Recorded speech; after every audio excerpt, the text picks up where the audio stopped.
बिस्मिल्लाहिर्रहमानिर्रहीम। अस्सलाम वालेकुम वरहमतुल्लाहि वबरकातुहू। अज़ीज़ बहन भाइयों, आज की वीडियो हर उस शख्स के लिए है जो उसने हर तरह से कोशिश कर ली लेकिन किसी तरह भी उसकी परेशानी दूर नहीं हुई। ये आजमाइश बीमारी की भी हो सकती है, रिज़्क़ की तंगी की, रिश्ते की और जादू जिन्नात की, या फिर कोई ऐसी नागहानी आफत की जिससे इंसान खुद को बेबस महसूस करे। रिश्तेदारों की बदसलूकी की, मियाँ बीवी में प्यार मोहब्बत की कमी, लड़ाई झगड़ा होते रहना, या फिर ऐसी कोई भी मुश्किल जिसका हल नहीं मिल रहा हो, औलाद का ना होना या फिर औलाद का नाफरमान होना। ये वीडियो सब परेशान हाल बहन भाइयों के लिए है जो कि अपने मसाइल की वजह से परेशान हैं। अगर वो बताए गए तरीके पर अमल करेंगे तो इंशाअल्लाह उनके तमाम मसाइल हल होंगे। अज़ीज़ साथियों, सिर्फ़ एक वजीफ़ा जो कि अल्लाह और उसके नबी का फरमान है, कुरान पाक में बार बार इरशाद है, जो लोग कुरान करीम पर ईमान रखते हैं, मुकम्मल भरोसा रखते हैं, वो ये वजीफ़ा कभी नहीं छोड़ेंगे। हर वक्त अपने विर्द ज़ुबान अस्तगफिरुल्लाह रब्बी मिन कुल्लि ज़ंबिन व अतूबु इलैहि, अस्तगफिरुल्लाह, या अल्लाह मेरी तौबा।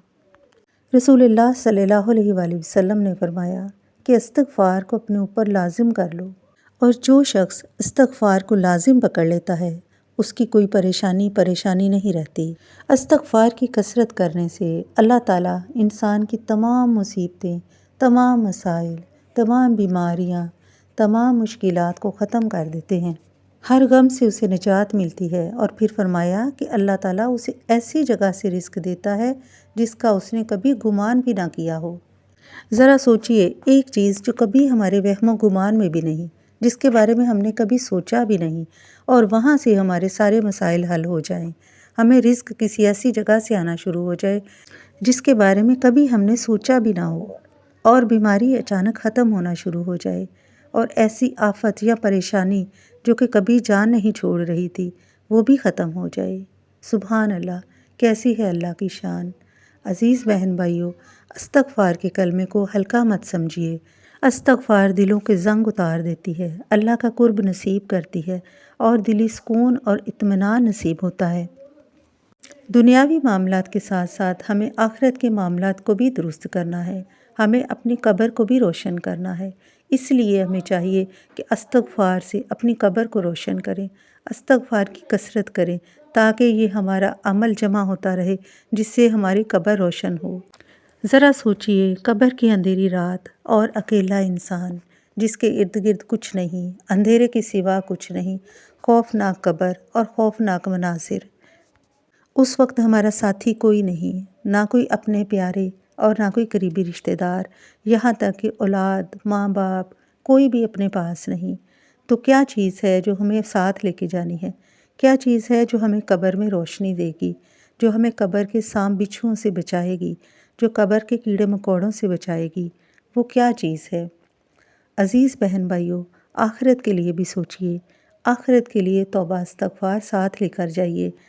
आज के इस मसरूफ़ दौर में क्या आपने कभी सोचा कि हम अपने जो वालिदैन हमारे दुनिया में नहीं रहे, कितना टाइम उनको देते हैं, कितनी इस्तिग़फ़ार उनके लिए करते हैं, कितनी मग़फ़िरत की दुआ करते हैं। जब आज हम उनके लिए वक्त नहीं निकाल सकते तो आने वाला कल हमारी औलाद भी हमारे लिए वक्त नहीं निकालेगी, और आज की इस मसरूफ़ दौर में कुछ ही अरसा के बाद जाने वालों को भुला दिया जाता है। इसलिए कोशिश करें कि तौबा इस्तिग़फ़ार करते रहें और अपने लिए ज़्यादा राह बनाएं। अल्लाह ताला दुनिया में तो आसानियाँ देगा ही, आखिरत भी हमारे लिए आसान होगी, हमारी कब्र भी रोशन होगी, और हमारी ये इस्तिग़फ़ार की हुई आज हमारे वालिदैन के काम भी आएगी जो इस दुनिया में नहीं रहे। हमारे जो प्यारे इस दुनिया से रुख़सत हो चुके हैं उनके लिए भी ये इस्तिग़फ़ार काम आएगी, उनके लिए बख्शिश और निजात का ज़रिया बनेगी, और आने वाले वक्त में ये हमारी बख्शिश और निजात का ज़रिया बनेगी।